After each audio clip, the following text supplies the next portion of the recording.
The entire point of Holocaust scholarship is so that what Israel is doing right now does not happen, and we stop it, and we point to the Holocaust, and we point to the Nazis to say, this is the same kind of evil. We have to put an end to it. That is precisely the reason why the genocide statute, right, under international law, is not just about the number of people that a state or a non-state actor has killed, but it's actually about the intent as well. You have to you can determine genocidal intent. It's not just the actions, it's the intent as well. Why is that a part of the statute? Why is that a part of the statute? There's no numerical threshold that you hit and then all of a sudden it's like, well, it's genocide time now. We got to put an end to it. That's not how it goes. The reason for why intent matters, genocidal intent matters inside of the statute, is so that we can stop it, right? We can stop it. We can identify it while it's happening, and then we can stop it before it unfolds, before it ends, before it finalizes.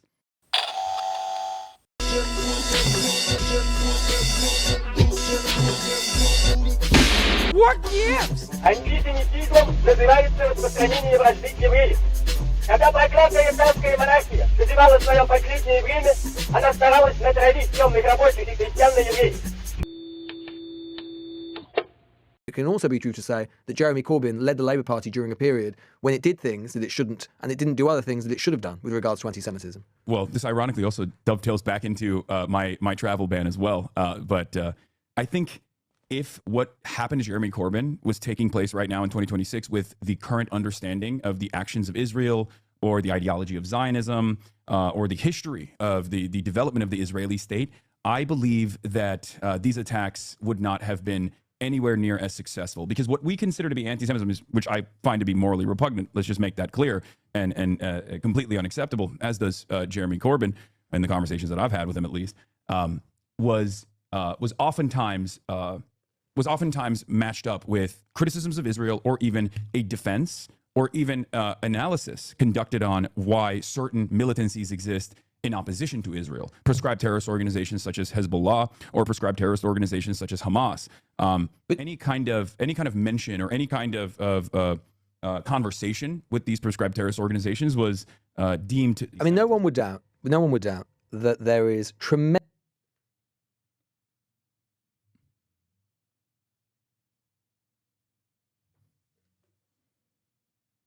What? Oh... Do they do this a lot? I mean, I don't know why they just like cut that. Yes, they do that a lot, by the way. This is one of the few instances where I didn't record on my end because I didn't think it was going to be, I didn't think it was going to be bad. Damn. I mean, I'm sure they cut it for, look, I don't even remember what I said here. So I'm sure they just cut it for time, I suspect. Tremendous anger, and many people would say absolutely rightful and righteous anger towards the actions of the government of Israel under Benjamin Netanyahu. Would you also accept, though, that sometimes, and perhaps this happens under Jeremy Corbyn, and perhaps you yourself at times have been guilty of this, that sometimes that fury, which again many people might think is rightful or righteous against Zionism, and in particular the type of Zionism that is prosecuted by the Netanyahu government, has spilt over into anti-Semitism, and that it is best to, and it is right to, sometimes acknowledge that fact and be honest about that fact? Oh, absolutely. And I do acknowledge that. And I suspect Jeremy Corbyn at times has also acknowledged instances where it does go too far. Well, he's never ever said, to my knowledge, he's never ever said that anything he has done or said has been anti-Semitic. I don't think Jeremy Corbyn has been personally anti-Semitic. We can go through the report if you would like, and I can maybe make a better assessment of some of his actions. Do you think that you've ever said anything or done anything which could, in the cold light of day, be reasonably interpreted as anti-Semitism? Absolutely, for sure. I mean, I'll give you an example personally. One of the things that I routinely deploy, one of the pejoratives that I routinely deploy is inbred. And I use that against vulgar ethno-nationalism, vulgar fascism of all different sorts, because nationalism and fascism in general revolves around ethnic purity or religious purity or some kind of racial purity, right? Mm-hmm. I think we agree. White nationalists, Christian fascists, phalangists, numerous different sorts, right? And one of the things that they always bring up that I also personally identify as like something that could be misconstrued as me being anti-Semitic is when I called settlers in the West Bank, inbred. I said these inbred settlers, and that was. I think you compared them to the KKK as well. Is that right? Oh no, but I don't think that's anti-Semitic. No, I'm not saying that's anti-Semitic, but I think I'm just giving the full context. I did. Yeah, I did. I've compared them to neo-Nazis. I mean, Itzma Yehudit is Itamar Ben-Gvir's party. It's literally called the Jewish Power Party. It's not like they're hiding that they have fascistic. But do you think it might ever be better sometimes just to never compare any Jews to Nazis? It might just be wise to do that. No, I don't. I'm not so precious about that comparison. And I've actually had. Yeah. So this is where it, starts really turning, right? He actually agrees with you. That's the crazy part. He just can't admit he does. Yeah. So then the conversation basically flips from this point on to optics. What about the feelings of people who love Israel? What about the feelings of people I suspect would find your statements to be offensive? And obviously, yeah, by the way, the only concession that I make there for chatters who don't understand how language works is, could it be interpreted as, could anything you've said be interpreted as anti-Semitic? And yes, of course there can be. And I take ownership over that. I understand that, right? And I use the example that is most commonly deployed to claim anti-Semitism that actually could be perceived to the uninitiated as anti-Semitism, because that one is about Jewish people in particular, as opposed to, like, I don't know, a defense of the resistance movements broadly, or criticisms of Israel. Like, I think criticisms of Israel being compared, or criticisms of Israel being used in this conversation as like a point of anti-Semitism, to claim that there's anti-Semitism there, is the part that I absolutely oppose. Maybe that's easy for you to say as a non-Jewish person. Oh, for sure. But I'm, I mean, you can call them lots of things, Hasan. I'm just sort of trying to be as sort of generous as possible. Well, but you could. There are so many things you could call those settlers. I'm not defending those settlers for a moment. I think a lot of them are committing heinous acts. I think a lot of the people in the far right of the Netanyahu government are absolutely appalling. I would say that completely explicitly. But you know what? You could probably say all that, and you could probably make a stronger case and not undermine yourself by comparing them to Nazis, because Nazis literally tried to exterminate who they are as Jews. Yes, I don't disagree with that. The comparison, why'd you do it? In my opinion, in my opinion, is not only graphic, but it's apt. Because Nazism is a fascist ideology. It's a dangerous fascist call them fascists then. Call them fascists. You don't need to call them Nazis or neo-Nazis. Well, but the reason why I specifically utilize the term... I said I called them fascists as well. Some of the things I'm saying you might not be able to hear, but I called them fascists as well. Yeah, I mean, they want to do the same thing. They're doing industrial mass slaughter. So this was like one of the clips that they presented, one of the clips that they posted, right? And my response to that on Twitter was, I quote retweeted it, and I said, I think this was an interesting conversation. Kind liberals continue to make optics arguments that center the feelings of people with sympathies to the state that has conducted industrial mass slaughter and maintains an apartheid. The purpose of Holocaust scholarship is to never let it happen again. It's to be used as a comparison to stop it from happening now. That's why I do not shy away from making the comparison as a warning. That's it. So whenever people bring up like the feelings argument, I find it to be very odd. It's like, do you believe it's a genocide or not? If you believe it's a genocide, do you believe it's an apartheid or not? If you believe it's an apartheid, then, at that point you have to at that point, I mean, having a conversation around my language is crazy, because what's actually offensive is the fact that most of the world is still either directly supporting the genocide or turning a blind eye to it. Like, what's far more offensive is the fact that this has continued unimpeded and there has not been any accountability, and we saw it happen with our own two eyes, right?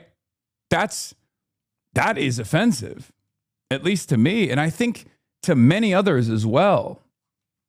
Employ the term Nazi is because, well, two reasons. Number one, the goals of ethnic cleansing are identical, and especially considering that a genocide has unfolded at this point, a modern day genocide with different tools. It's not the same exact type of genocide as the Holocaust, of course, not the concentration camps, and yet it's an open air prison that has been bombarded with almost 10 atom bombs worth of explosive ordnance that my government, and as a matter of fact, your government has aided and abetted in the process of. And from that perspective, the reason why I say I'm not so precious about this, while always maintaining the position that anti-Semitism is completely unacceptable, I always say I'm not precious about this because at the end of the day, it's a genocide. At the end of the day, this is an apartheid state, and Zionism as an ideology is a racist ideology. And many Jewish thinkers are now also coming to terms with that, even if they had self-identified as Zionists their entire lives. This transformation. So you would compare what's happening in Gaza to the Holocaust? It's not to the same extent, no, but I have compared it to the Holocaust, yes. It's no different than saying these concentration camps that we have in the United States of America are turning into death camps. Fascism is not a static concept. It's an ideology. It's a very dangerous one that I oppose unconditionally across the board. But it's not the Holocaust, is it, Hasan? It's not the Holocaust. No, of course. And to compare it to, I think the thing about you is, I think that it's like pretty obvious what I'm saying here. Like it's not, we can't wait until it turns into 6 million Palestinians for us to then turn around and say, oh my God, I'm so sad that happened. How could this have happened? We know how it's happening because it's happening in real time. It's unfolding in broad daylight. We're seeing it, right?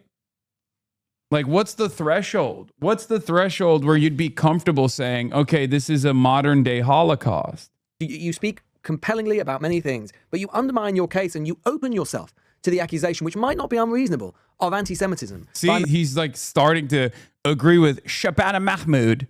Yeah, I'm not precious about the term by deploying the term a Holocaust, right? I'm not precious about making comparisons between the Israeli government and Nazi Germany because it's an apt comparison.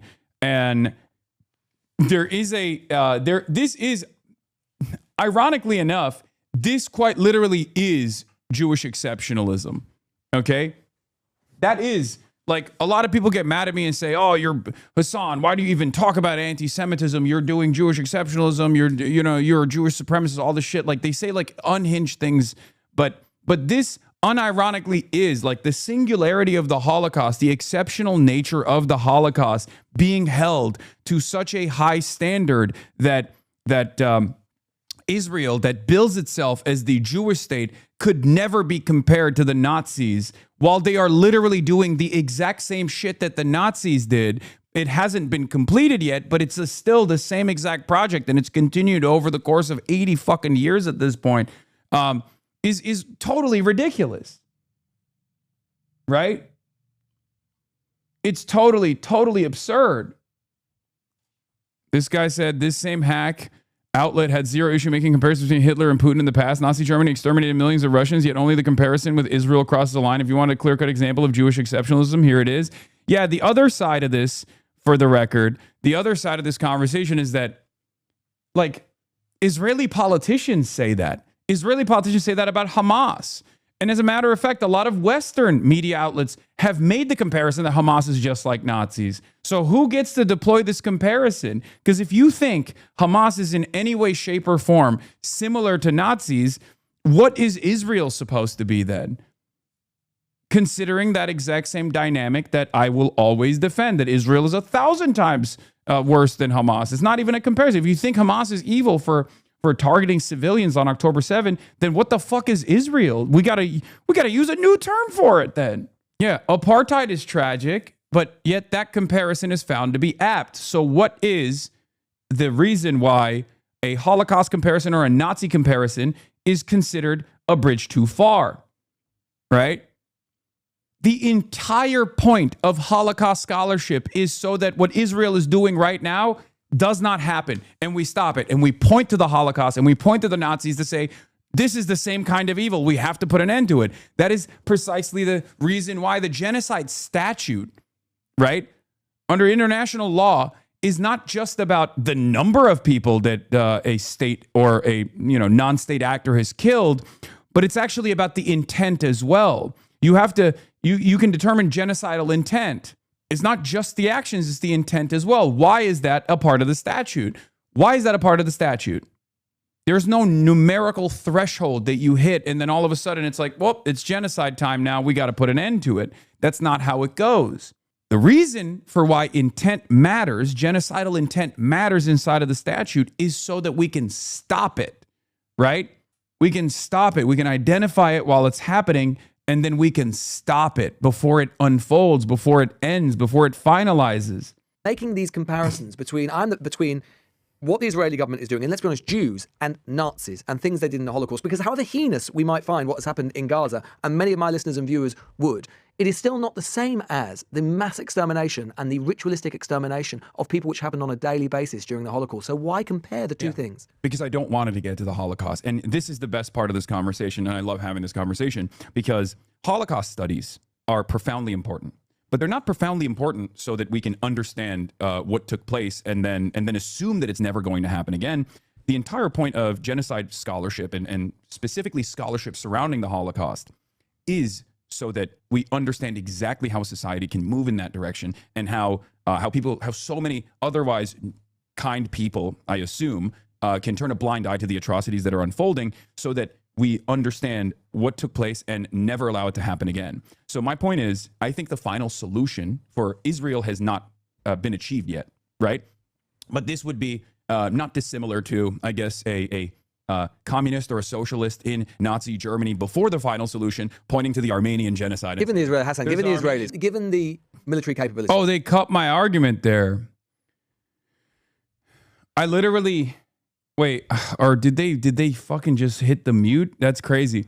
I said, would you disagree if like a communist or a socialist during Nazi occupation pointed to what Hitler was doing to the Jews and to the socialists, and then said this is identical to the Armenian genocide that preceded it? Would you have said, well, you're actually hurting the feelings of you're besmirching the good reputation of the Nazis by making a comparison? These are just simply concentration camps.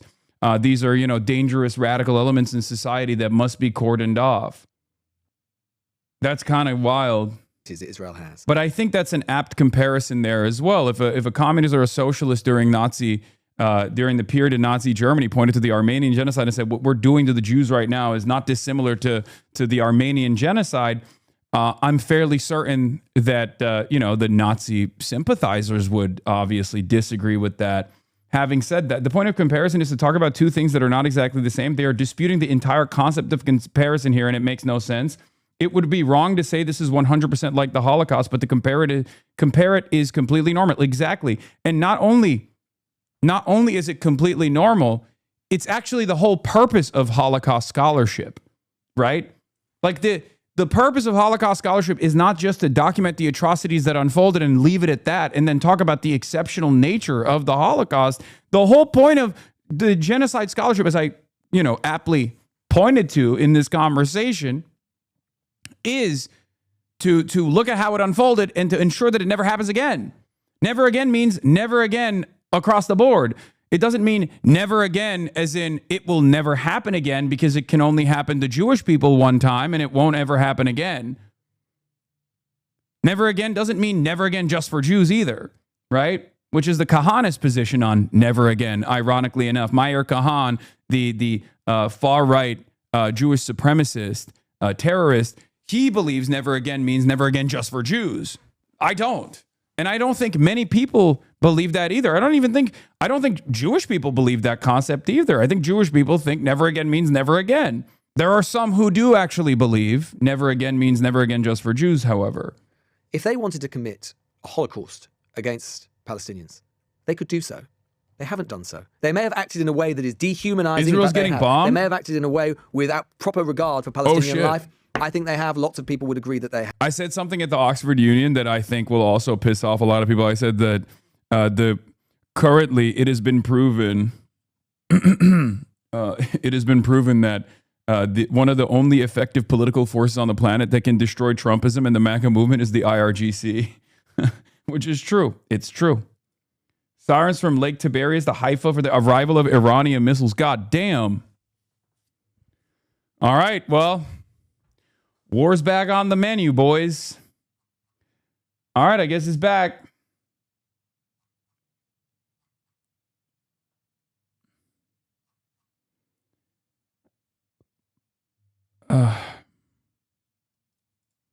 But to compare it to the Holocaust, the disagreement that we have is not that. My suggestion to you would be that wait, why is he cutting me? What the fuck? Oh, come on, LBC.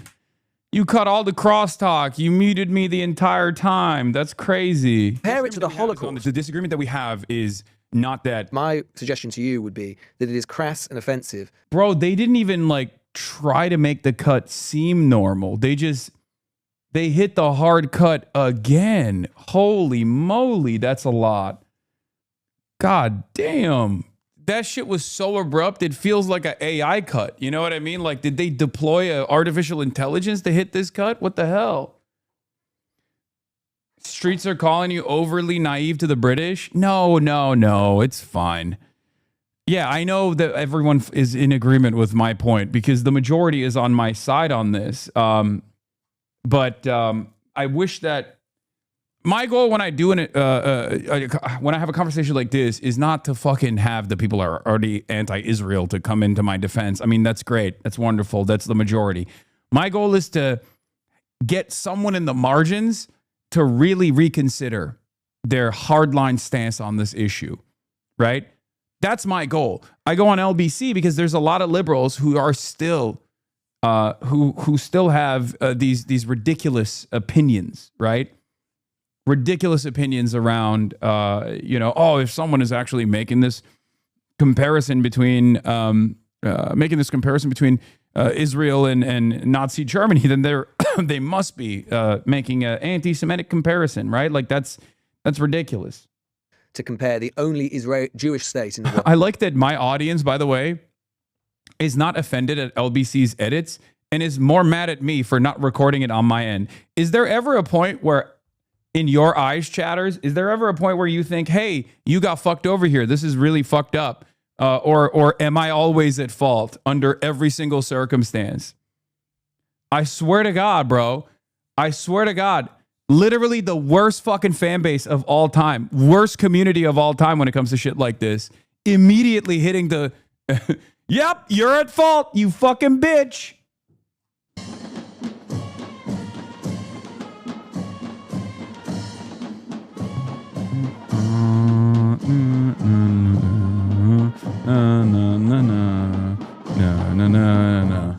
Cedin deden Nesrin baban.